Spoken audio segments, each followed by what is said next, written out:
Hello, everyone, and welcome back to the THE student.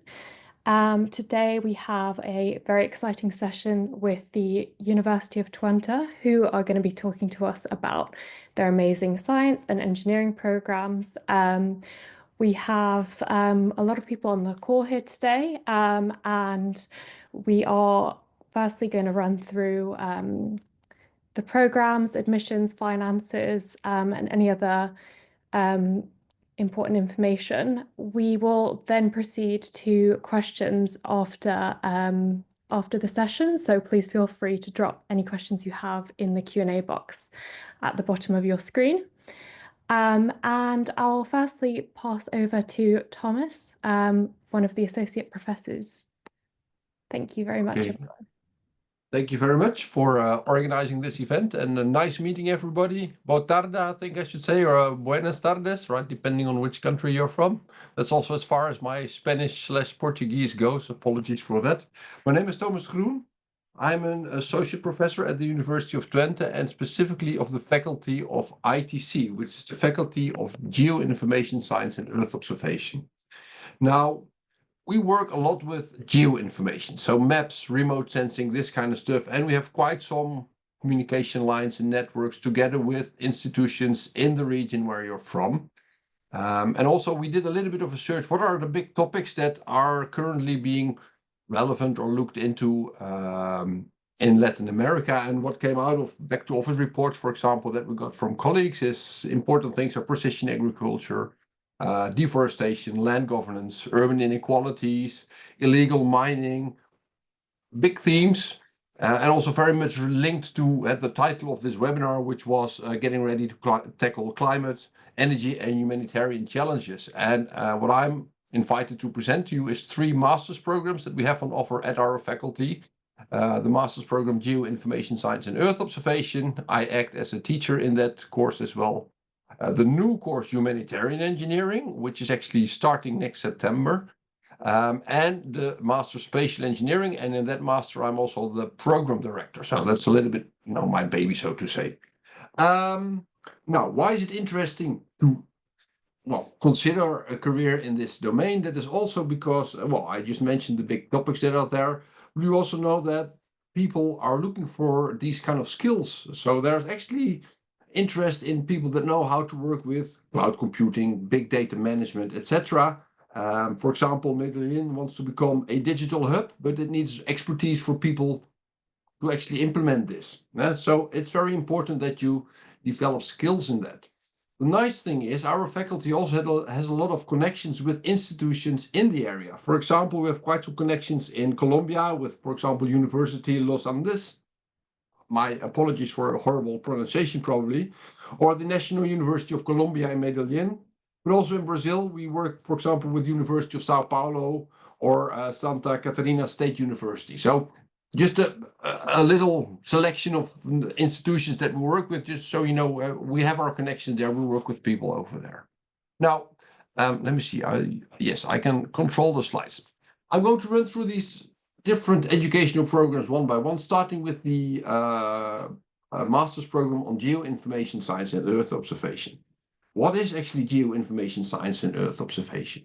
This has everything to do with collection of data, analyzing the data, and a dissemination of the data. And when I talk about collection of data, I talk about spatial data. So you can think of, for example, collecting data with satellites, but also with drones or voluntary geographical information. So, for example, people that collect information with their smartphones and it's uploaded to a repository and it has a location tag to it.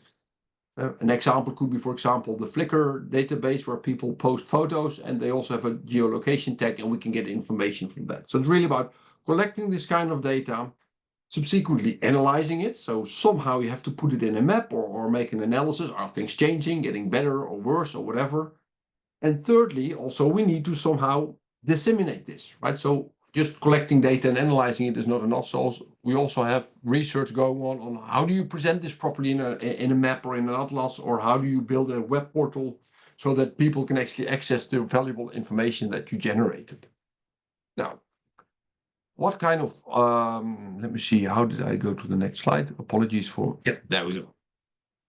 We do this focusing on spatial data and geospatial technologies, but always with a real world example. So we are really focused on making a difference, trying to help society a little bit further. So it's really focused on using spatial data and geospatial technologies.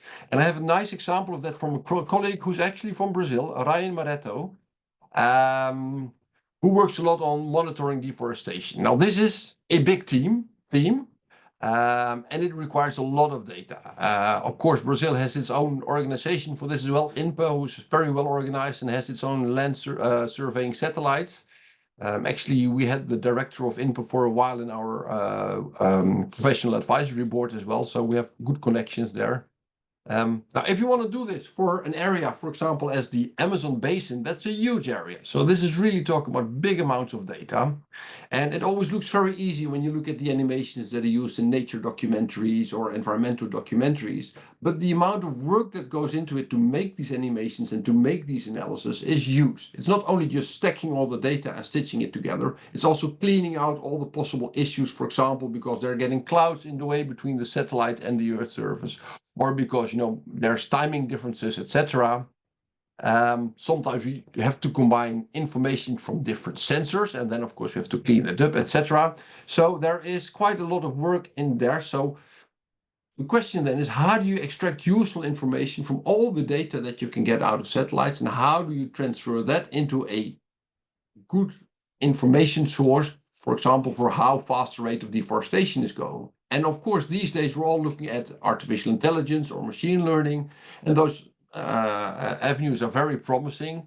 But at the same time, it is, of course, something that needs fine-tuning and needs to be done correct. So we really have to look at the quality of all these algorithms. And this is something where our colleagues are very keen on doing this. And of course, not only by sitting behind a computer pushing the buttons, but also by making sure that we have good validation on the ground. Let me see if I can go to the next slide.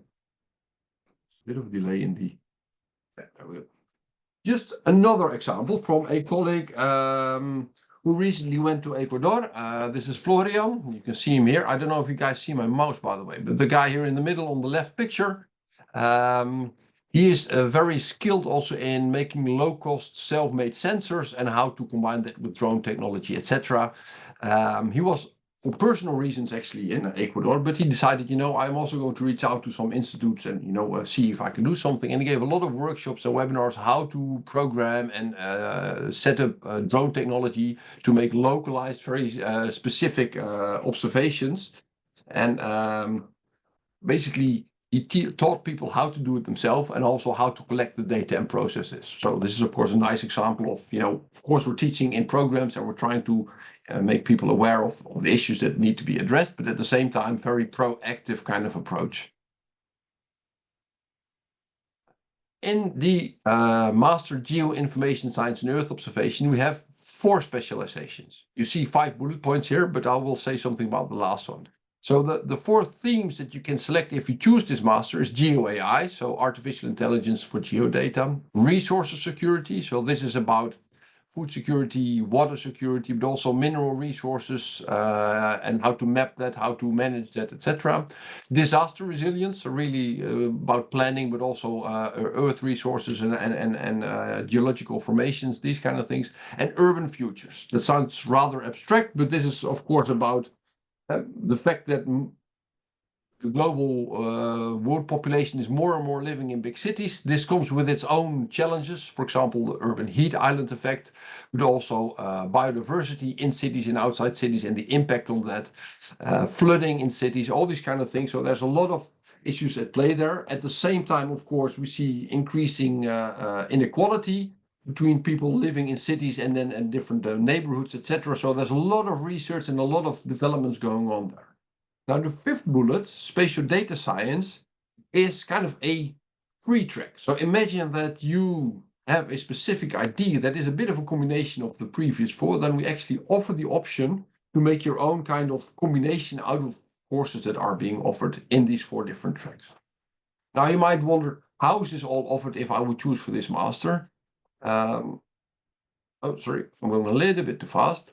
Well, we offer that by a number of different activities. So when students come in the first year, we start with foundation courses. We want to make sure that everybody that studies at our faculty has a good grasp of fundamental skills like working with spatial data. And sometimes people already have a bit of experience, but of course we make sure that you're up to par with that, or programming or these kind of things.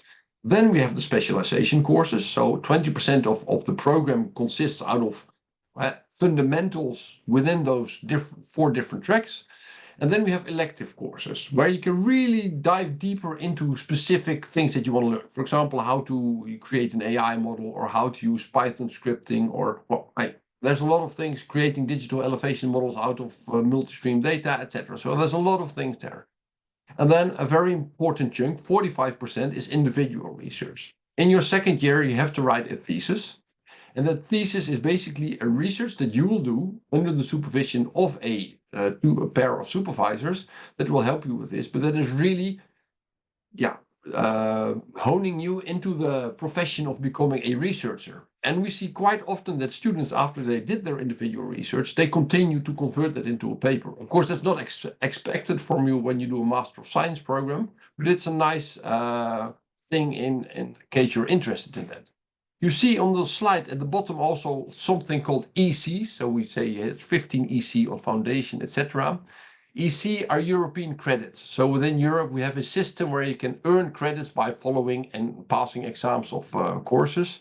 And every year has 60 credits. So this is a 2-year program. And that means that over the course of 2 years, you have to collect 120 credits. That's also a little bit more explained on the next slide. There we go. Yeah. So this is how the year is built up. We have 2 years, which you see here on the lower side. And over the rows, you see there's 4 quartiles. So at University of Twente, we break the year up in 4 quartiles. And every quartile is normally kind of its own educational unit. In the Master of Geo-Information Science and Earth Observation, the first 10 weeks between September and November are spent on these foundational courses. So this is basically traditional teaching where you learn the basics of what you need to know. Then we have the specialization courses, the blue blocks that are continuing between quartile 2, 3, and 4. And you see the green blocks, elective. So you can already start selecting a number of specialization things or specific topics that you really want to work on. You see that in quartile 4, there's a new block, which is the research skills and proposal phase. Because you have to write a thesis in the second year, you have to start writing something like a proposal, like what am I going to research? And of course, you're not alone on this. So you're going to do that together with supervisors. And at the end of the first year, you basically have a proposal ready that needs to be defended in front of a committee to show, look, I'm ready to go and do my own research. In the second year, then you can start doing that research. Or if you're very active, of course, nobody stops you from doing that over the holiday period. That gives you a little bit of extra time, but that's not needed. You can also start in your second year with this. You start with your MSc research. And of course, while doing the research, you might realize, hey, I need to know a little bit more about a certain analysis technique or a certain lab technique or whatever. So we have also additional options for electives in the second year.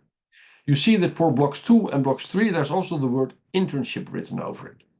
We offer the possibility that instead of doing electives in the second year, you can also do an internship with an organization that is also working in this domain.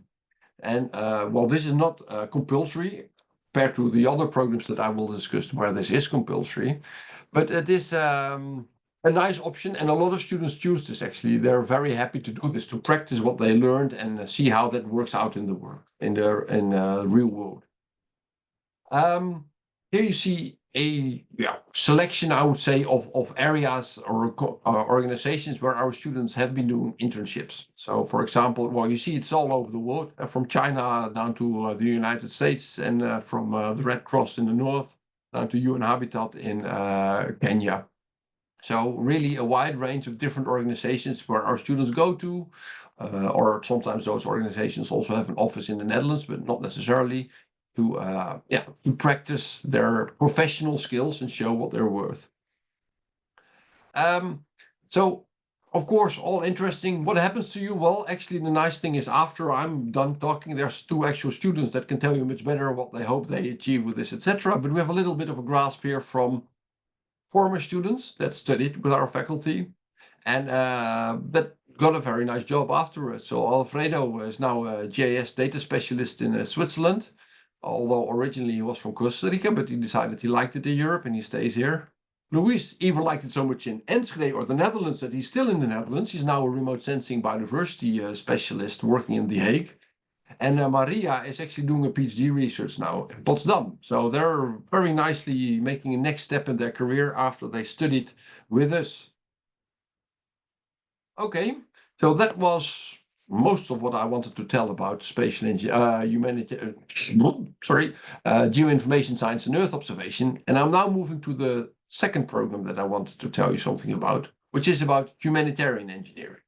Now, humanitarian engineering is a completely new study that was just started only recently, set up only recently and is starting this September.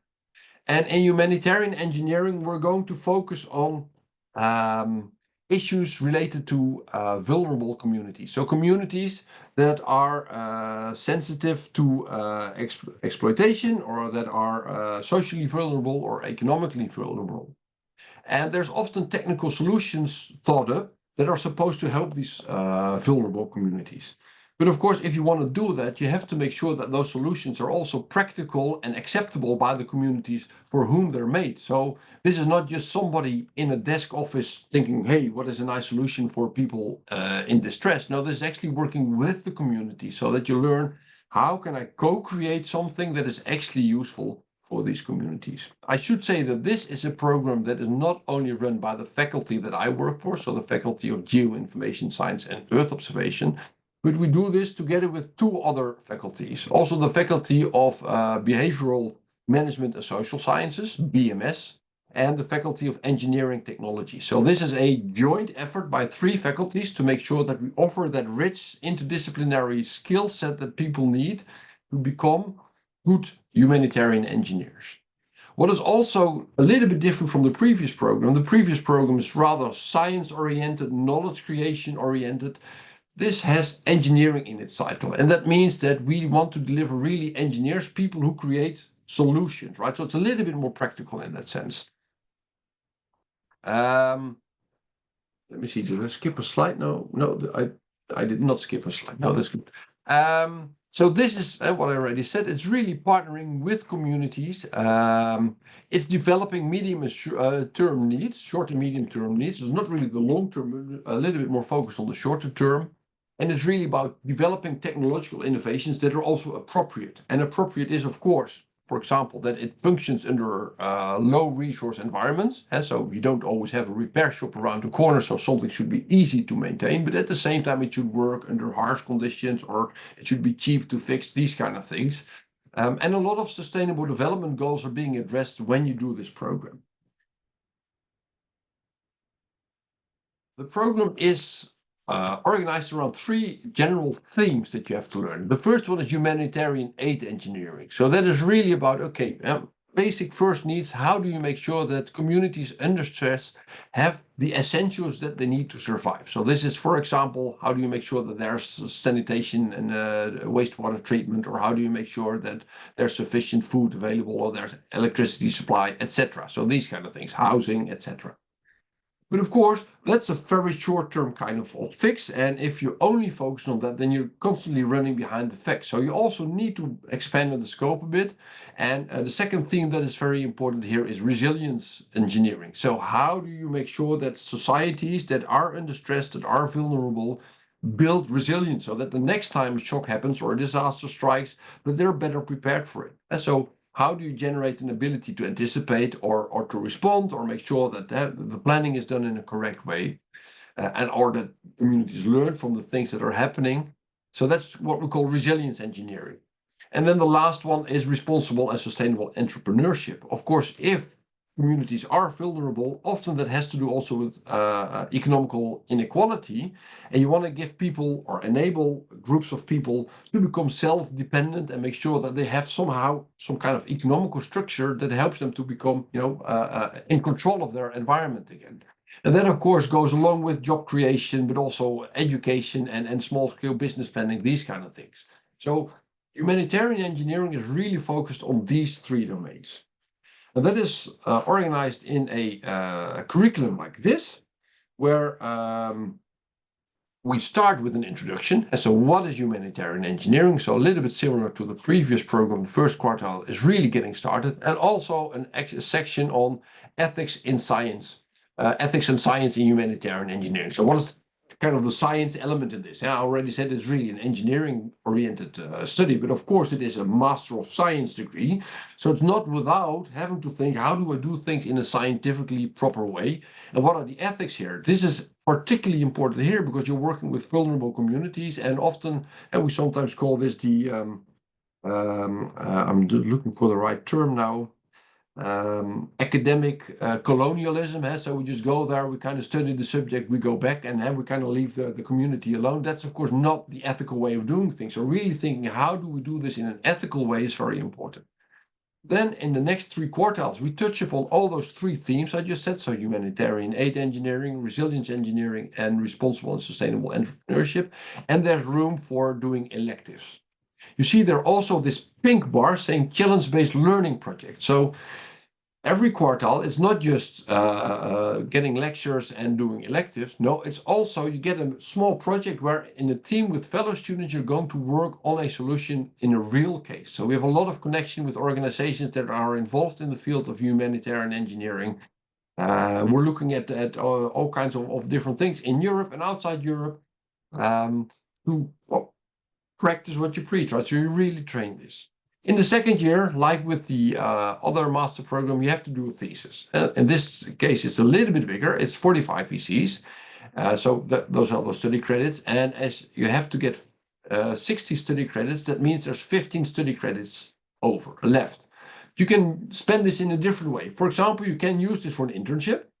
And then that should be really in a vulnerable community somehow to make sure that you learn and experience how humanitarian engineering work goes. But you can also use it for elective courses, or you can, that's the third option, you can take an elective course and you can do the master insert. We have at University of Twente also a master insert that is a series of 10 EC course projects where you really learn how to work with people from other programs. So it's really interdisciplinary with other programs to work on a scientific / societally relevant problem. Now, it is, of course, nice to say something about what happens after you study this, but because this is a new study, we don't really have alumni yet. But the field of humanitarian engineering is not new to our university. We have already colleagues that are very active in this. So what you see here on the left is one of those things they developed in projects they worked on, the EduBox. This is a big shipping container or big modular thing. And they completely redesigned it so that it's very easy transportable. And when at location, you can flip it over and basically you have a classroom that is all the functionalities you need. But we also have colleagues that work with, for example, homeless people in Europe. And for example, shelter suit is perhaps a famous thing that you know, where people design coats that are also can be used as a sleeping bag and these kind of things. So they work also together with UNICEF, World Health Organization, Engineers Without Borders. So a lot of options there to work on. Okay, that was humanitarian engineering. And then now I'm moving to the last program, that is spatial engineering. Now, spatial engineering is a little bit, I could say, my baby, because that's where I'm the program director from. And spatial engineering, well, you could say, what is spatial engineering? Again, it has engineering in the title, and that means it's very much geared towards tackling societal problems. And in our case, we always talk about wicked problems. So big societal issues that need an engineering solution. And in our case, always with spatial data. Now, if you would Google wicked problems, you will probably find some scientific literature that states a whole list of criteria that make up a wicked problem. We simplified that along two axes. We think that in the spatial domain, there's two important dimensions that you should consider. The first one is consensus between stakeholders. Problems are always when there's people involved and those people experience a problem. So, and then you have to find a solution, and that somehow you have to do together. But that means that you have to agree on the way forward. So as long as there's disagreement on the way forward, then of course the problem is much more wicked than when there is agreement. Similarly, there's the other axis. you need to have sufficient knowledge on a problem. So if you don't know enough about a problem, then you need to also increase the amount of knowledge that is needed to fix the problem. So I have in this diagram here a few pictures. Climate change is really one of those really big, wicked problems. We know a lot about climate, but there's also a lot of uncertainty still. So this is a huge research domain. And at the same time, there's really big disagreement between people how to tackle climate change. And should we do it by reducing our consumption, or should we just become more efficient, or should we go to alternatives? There's really many ways to do it. And every way, if you go one way, you cannot do the other way. So this is really a very wicked problem. On the other end of the diagram, just as an illustration, I show one of the big infrastructural works that we have in the Netherlands to protect the Netherlands against sea level rise. So there, finally, and I must say this was also a very long process in the Netherlands. What are we going to do to protect our coast against the sea? That was started off as a very wicked problem, but somehow we made it a little bit more tame, and we ultimately came up with an engineering solution. Although you could also say it's not anymore an engineering solution, because the sea level is rising, we do have land subsidence, so these things are not built to last forever, and we have to kind of restart the whole process again in the Netherlands. In spatial engineering, we think if you really want to tackle these problems in this way, you need to combine three different types of knowledge. The first one is the light blue one, spatial information. A lot of the stuff that we do is about GIS, so geographical information systems, and you need to know how to work with that kind of data. But you also need to consider the people that are affected by those problems. So the planning and governance part of things. So spatial planning and governance is also a very important part of spatial engineering. And the third part, you need to somehow quantify things as well. So just making a map and then leaving it like that is not enough. For example, you need to make a model. How fast does water flow down a hill, and how does that accumulate? How can that cause, for example, flooding? Just to give an example. So the true spatial engineer is somebody who's able to combine all these three different domains. Now, this is, of course, quite the task. So we can't just teach you spatial planning and governance, and then teach you spatial information science, and then teach you technical engineering, and then you know, right? So we teach this in a different way. We teach in case study projects. So in our program, we have two big yellow blocks here called, the first one is case study on sustainability, and the second one is a case study on resilience and transitions in quartile 3. These are case studies where you're taught how to work in a group, tackle a wicked problem, and you learn how to apply skills that you have. Now, you could imagine that in the first year, this seems a little bit odd because you haven't learned anything yet. That's, of course, not true. You come with your bachelor knowledge already into the program. So in the first quartile, you will learn what is the value of everything you've learned already in the past, and the value of what other people in your program have learned, and how to combine that in a valid way. We do offer also some smaller topics in there if you really need to brush something up. But you will find also the value of, okay, what do I know and what do I not yet know? And then you move on to the second quartile, where we have a compulsory part called the Data Mastery course. Every spatial engineer should be able to work with spatial data and somehow analyze it in an efficient way. So we teach people here how to work with spatial data and how to use command line programming to make sure that data sets are being used in an efficient way. And there's room for electives. You already noticed, okay, I need to know a little bit more about spatial planning for governance, for example, or I need to learn more about something else. So then there's room in those electives to do that. And with all that new gained knowledge, you go into the third quartile, which is actually starting this week at the university for the students that are doing this at the moment, which is about resilience and transitions. We have a very nice case study here about a climate adaptation in an area in the Netherlands. And tomorrow I'm going on an excursion to see the area myself. So that's a very nice block as well. And then you see in the fourth quartile, we have the international module. Here we take students on a tour through to visit organizations and companies that are future employers. It's not a school trip, you have to work very hard because the students have to prepare before we go to find out what are these organizations doing, what kind of interesting things do. They have to go there, they have to interview those organizations, and they have to finally report on it.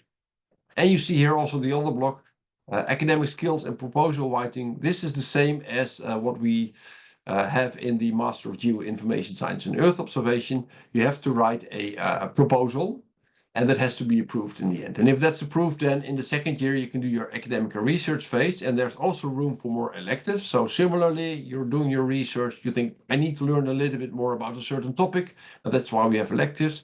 And different from the Master of Geo-Information Science and Earth Observation, here the internship is compulsory. So there's not a free choice, you have to do this.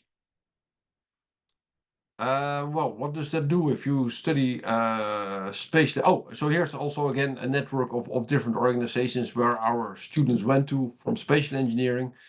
And you see there's also some overlap with the Master of Geo-Information Science and Earth Observation students. And they're both very skilled in handling spatial data and highly wanted. So often they get very nice places to do their internships. Little grasp again of where do our students end up then? Well, similar to the others, they get nice jobs. So for example, Kisenet, she's from Ethiopia. And she really came from a rural area, so she really kind of worked her way up into the university by schooling and studying. And now she's a transport modeler at the World Bank in Washington, USA. Fernando studied also spatial engineering, was very interested in forest fires, these kind of things. And he's now a forest information system officer in Germany. And Aronima was really kind of, the hard hitter in terms of coding and programming and all that. And she's now a data engineer with a company in the Netherlands, where she's having a really nice job. Let me see. Oh, mission requirements. I'm looking a little bit at the screen. Marlies, are you going to do this or am I going to present this?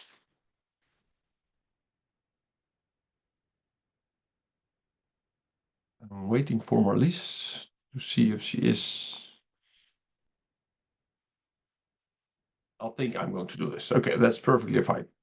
So, admission requirements. Sorry, Thomas. Yes. Oh, you are there. Sorry. Are you I'm going to here, do but this one? please go ahead with this one, and then I take over for the financial part. Oh, perfect. Yes. Oh, sorry. I'm too soon. My colleague. Apologies. Yes. So admission requirements. Of course, not everybody can just enroll in these programs. You need to have a certain background. I already said you learned probably something in your Bachelor of Science that is relevant. For the Master of Geo-Information Science and Earth Observation, you need to have a Bachelor of Science in a related discipline. And for that, you need to have a 3.0 or higher CGPA on a 4.0 scale, or that's also equal to an upper second class standing or high, right? So you need to be a good student. You don't have to be like the top 5%, but you need to be a solid student, right? And of course, all the education is in English. So you need to show proof of English language proficiency.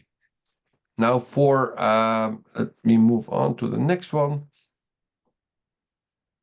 Yeah, humanitarian engineering, it's basically similar. You need a bachelor's degree with relevant and sufficient coverage of the subjects, including things on mathematics and statistics.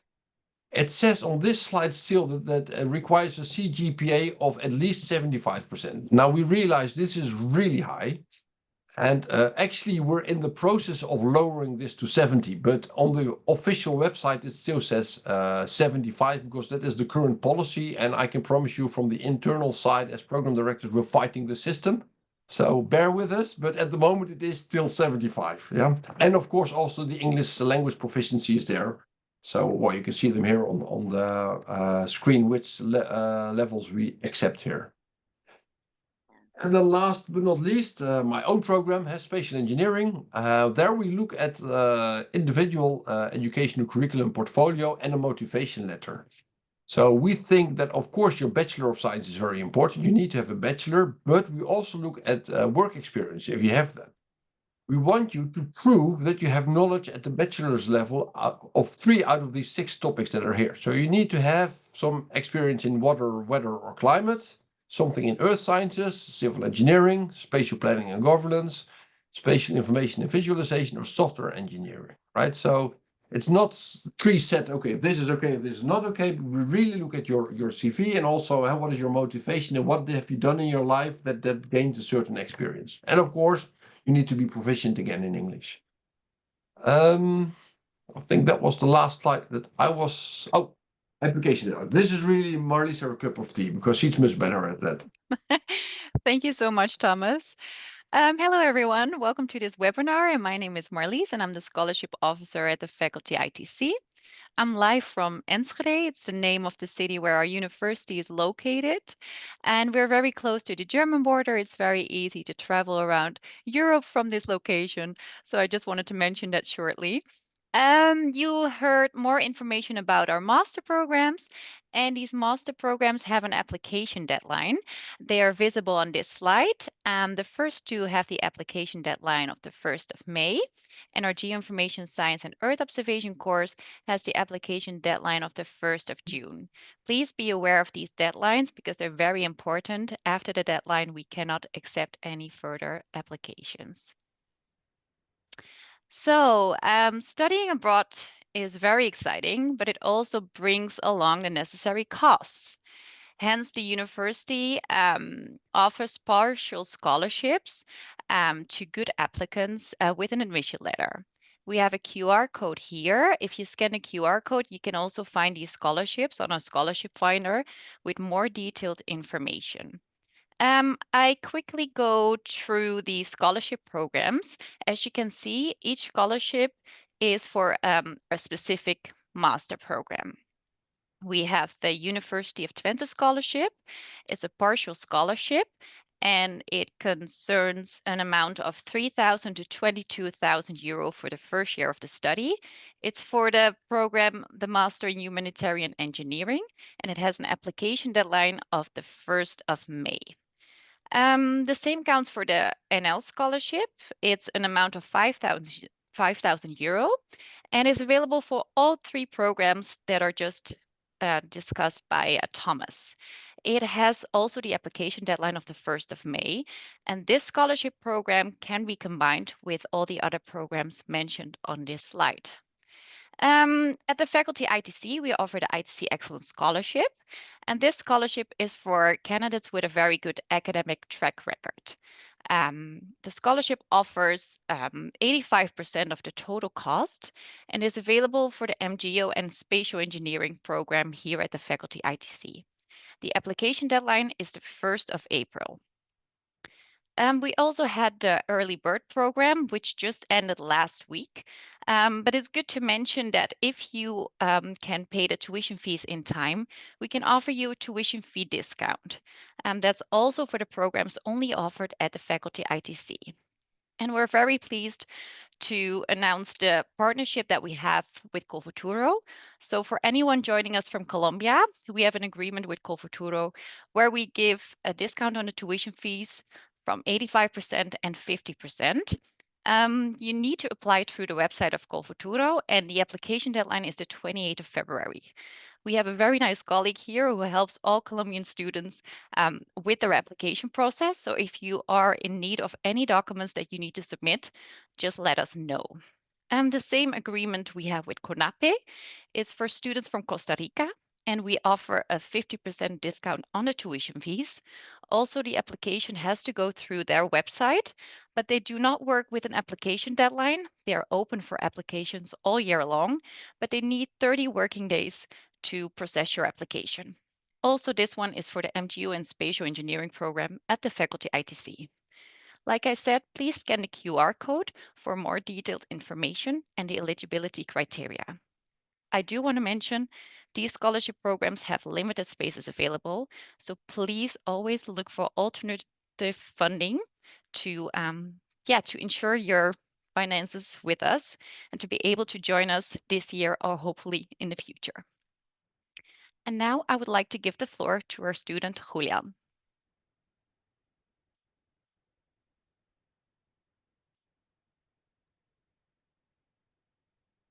Hello, everyone.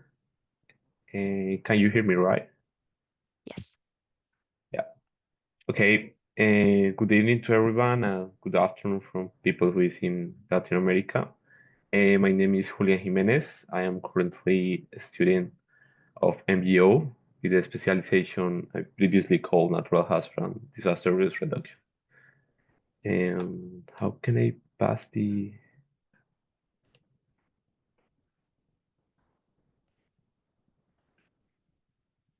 Okay. Yeah, first of all, I wanted to introduce first and kind of my background before coming here. And I'm mainly geological engineering, means that I have background in engineering stuff related also to geotechnical knowledge. I wanted to focus in my everything related to disasters and how to model those. But after that, I went into the industry, but I started working as a GIS analyst, and then I started working in roles more related to with machine learning and geoprocessing data. And finally, I end up here in ITC as a MGO student. So I wanted to tell you and from my side and from my experience how I've been to be here. So okay, getting back again with my background as a geological engineer, I also used to work on some companies related to geological analysis, disaster mapping, and all related to geotechnical knowledge.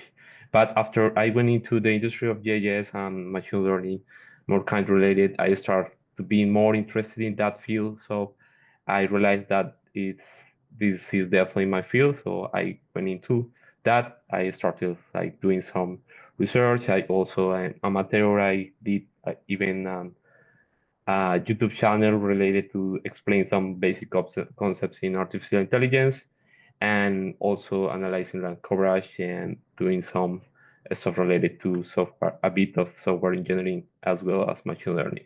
But then I realized that I wanted to focus like my research and put everything in a academic context, but not only in that academic context, but how that knowledge can be spread out and being applied in different fields. In this case, disaster resilience. So, opportunity that I found at ITC is that it's like the way that I can reach those goals that I'm planning, and also because there is like a big community supporting that, professor, researchers, and many people behind that. Sorry. And okay, as I told you, how were the opportunities around ITC? Uh, First of all, you are offered like many labs. In this case, in my field, we have the UV center that is uh, the main technology that is used for mapping. I mean, diverse application. In my case, is the use of drones for disaster mapping, and there are many research around that. Also, an important thing that ITC offer and the opportunity to be in here is that you uh, will be able to have contact with people in the field. In our case, this will in the right side is our visit to the Red Cross in the Netherlands. It's a good opportunity for you to know how this intersection of the IT and the data-driven solutions and how is the approach for for apply data-driven solutions in the humanitarian sector. So also you have opportunity in there of internships and everything you want. But it's not only focused on that. There are many fields related to this. There are many companies also interested in that. And, oh, sorry.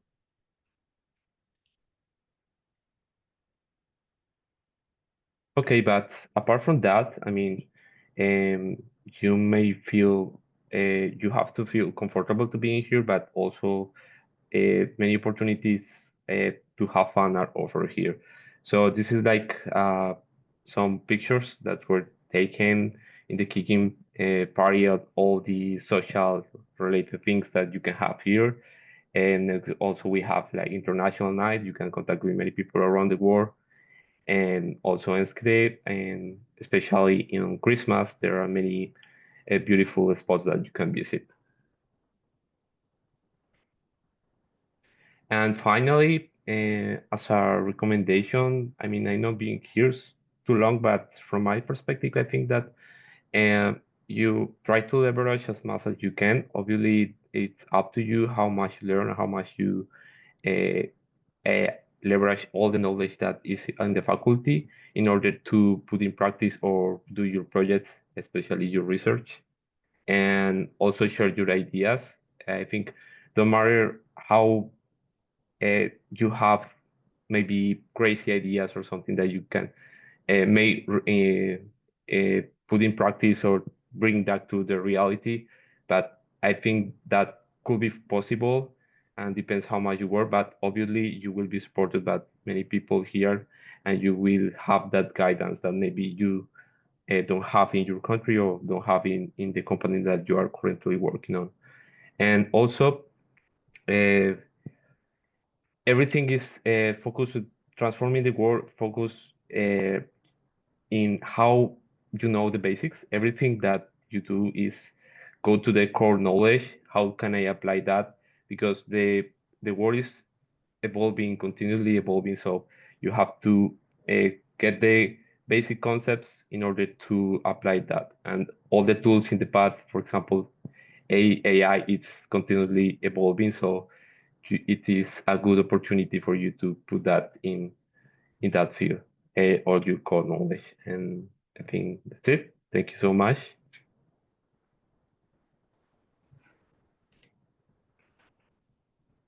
Thank you very much, Julian. Now I would like to give the floor to Cassiano, our former student who was here in ITC. In the meantime, I do want to mention that anyone who has a question, please feel free to add the question in the chat so we can answer your question there. So Cassiano, go ahead, please. Hello. Hi, so thank you. Yeah, do I have control? Oh, sorry, let me see. No worries.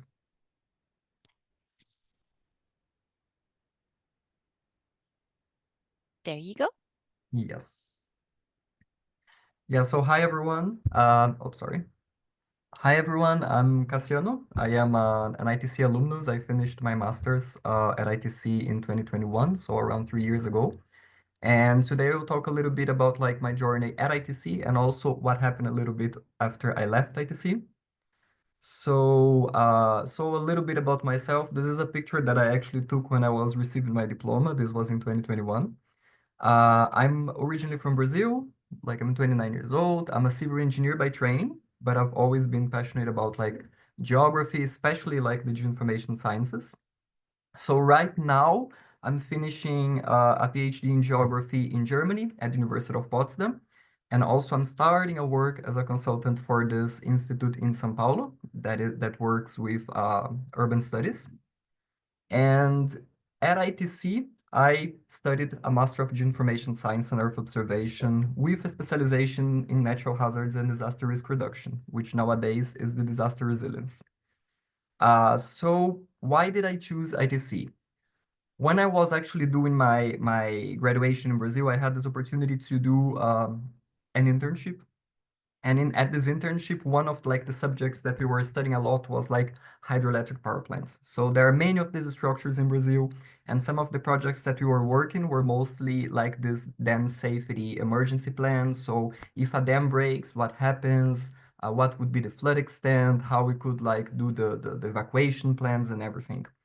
And it was the first time that I had contact with GIS. I didn't know like this word before, and I really like fell in love with like the geospatial sciences in general. So when I was finishing my bachelor studies, I considered looking for a master's programs in the field, and then I found ITC.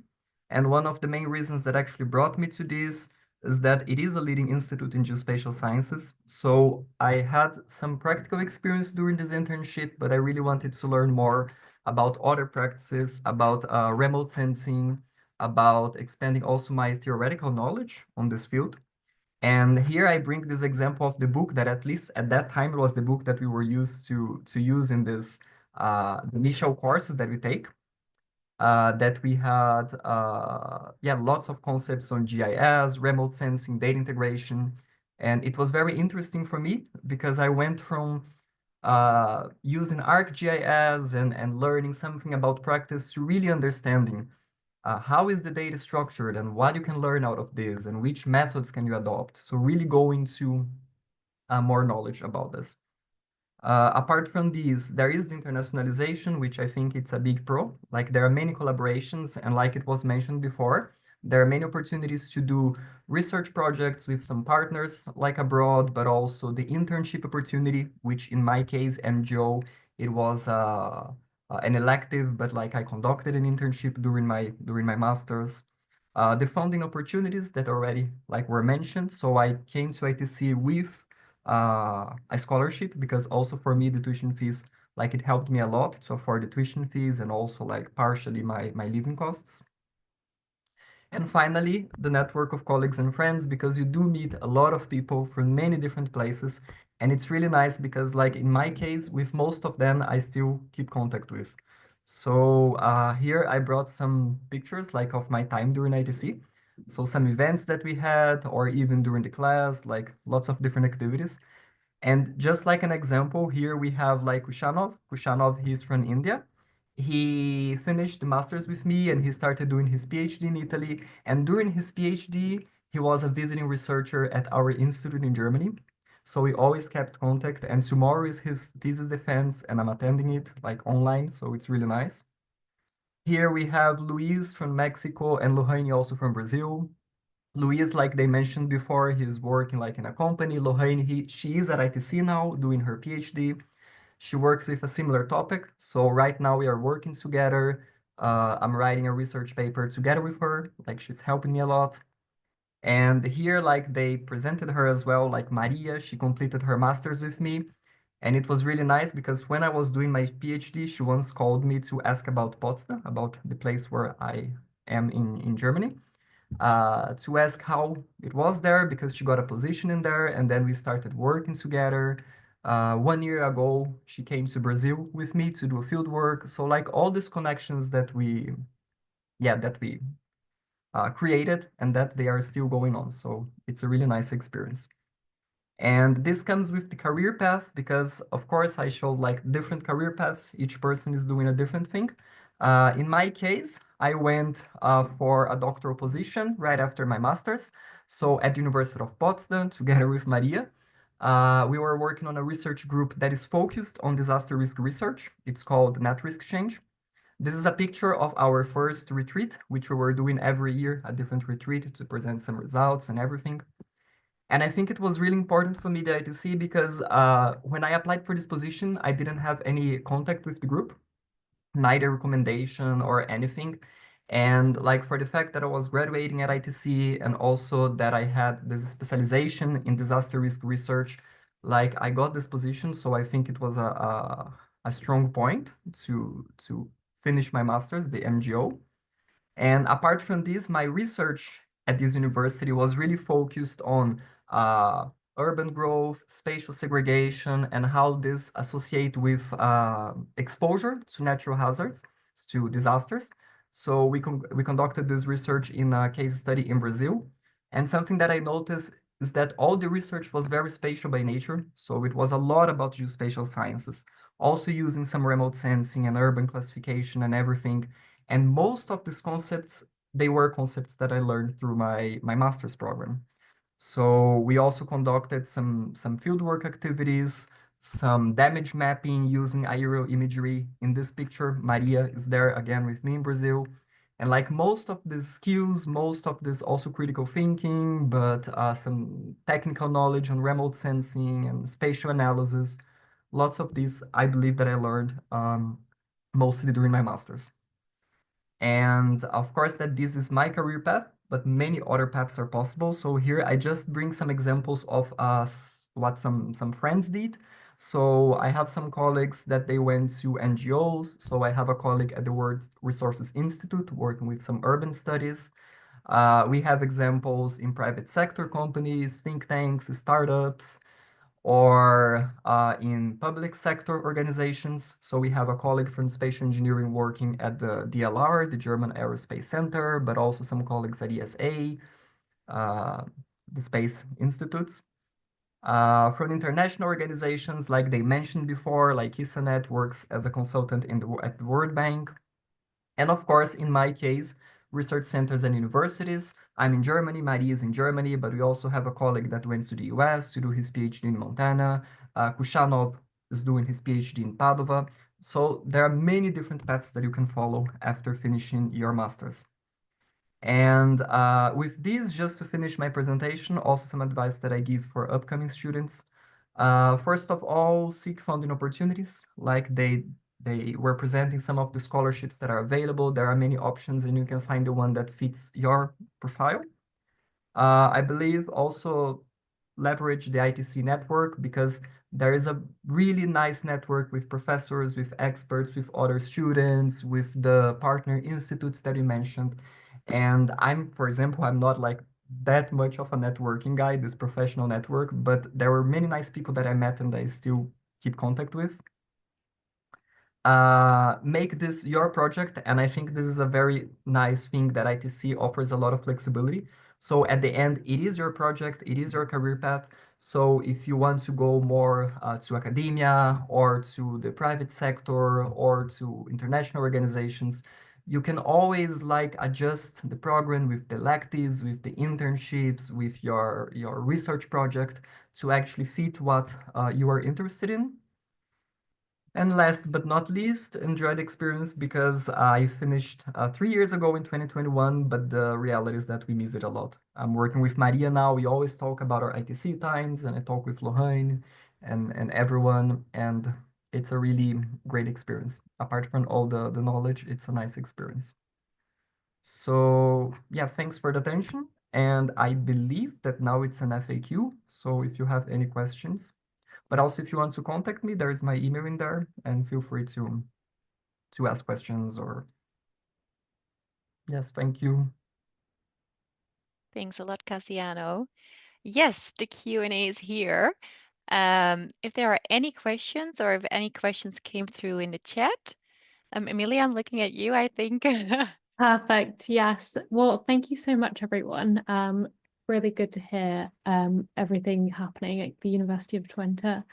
And now I will attend to the Q&A box.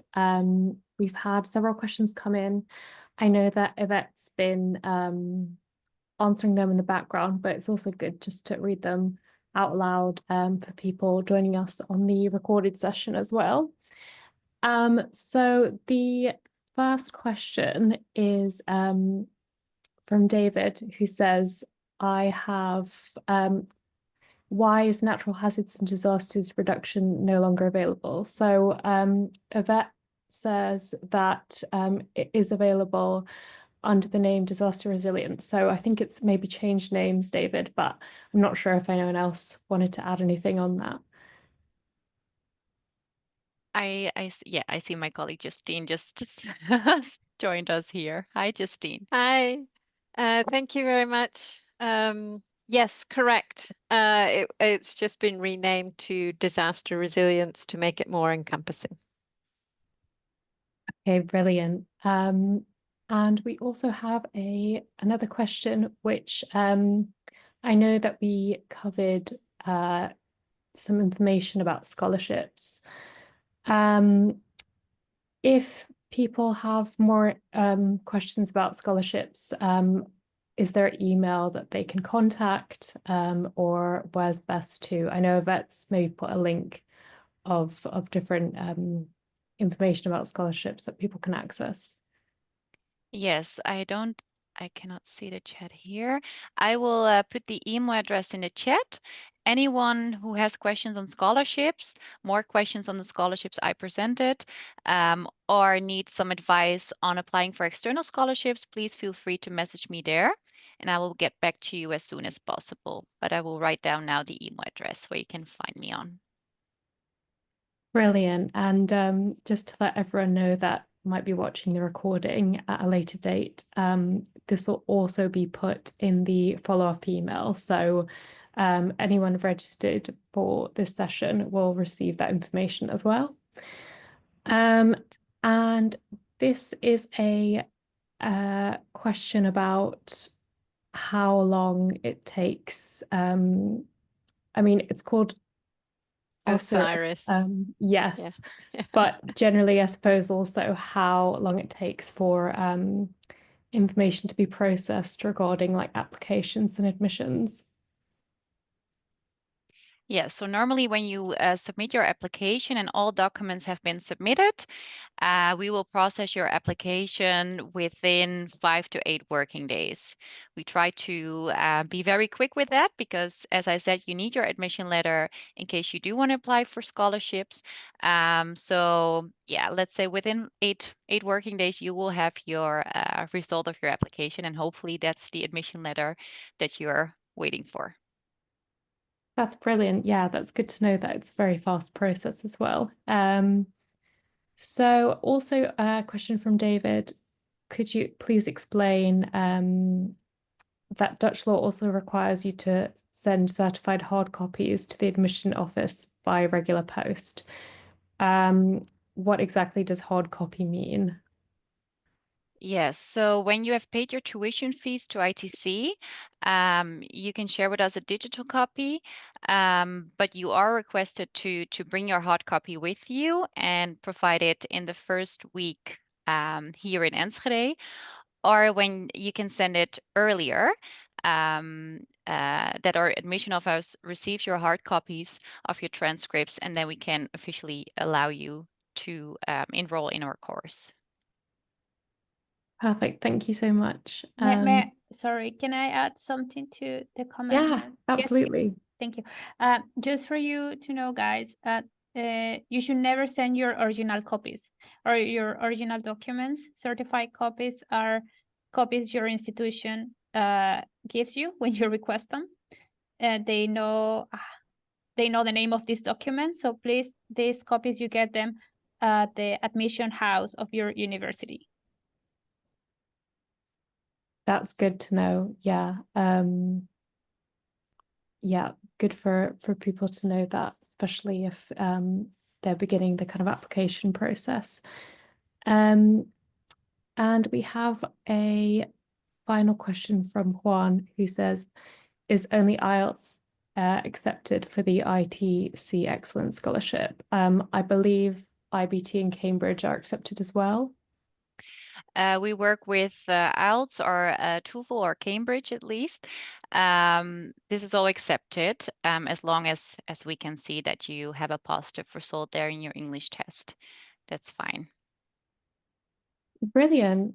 So I believe we might have one more question. Okay, yeah, I think that one's about IELTS as well. Oh, do you need IELTS if your native language is English? No. There is an exemption list as well, also for other countries or students that did their bachelor fully in English. So we have some exemptions there, but they're all visible during the application process. So our admission team will definitely guide you in that. So you do not have to do an English test if that is not necessary, because that will be a shame of the cost spent there. Okay, well, brilliant. Thank you so much. I think that's all the questions we have in the chat. I'm not sure if you guys have anything you want to run through in terms of commonly asked questions. If not, we've probably done around an hour, and it's been a great session so far. So yeah, just let me know. No further questions. Okay, perfect. Well, thank you so much, everyone. If we don't have any more like closing statements or anything like that, I just want to say many thanks to the University of Twente for that really insightful presentation. It was really interesting to hear about the programs and all of the logistics of everything involved. And thank you very much to all of our attendees as well as everyone that will be watching the recording at a later date. Yeah, anything to add, anyone, before we log off? Thank you very much, I think, for joining us, and also for the both current and alumni students for sharing your experience. Even for me to learn more about your experiences is great. And we look forward to seeing you in our classroom. Brilliant. Well, thank you so much, everyone, and have a good afternoon or evening wherever you are in the world. All right, bye, everyone. Thank you. Bye-bye. Bye-bye. Thank Thank you. you. Bye-bye.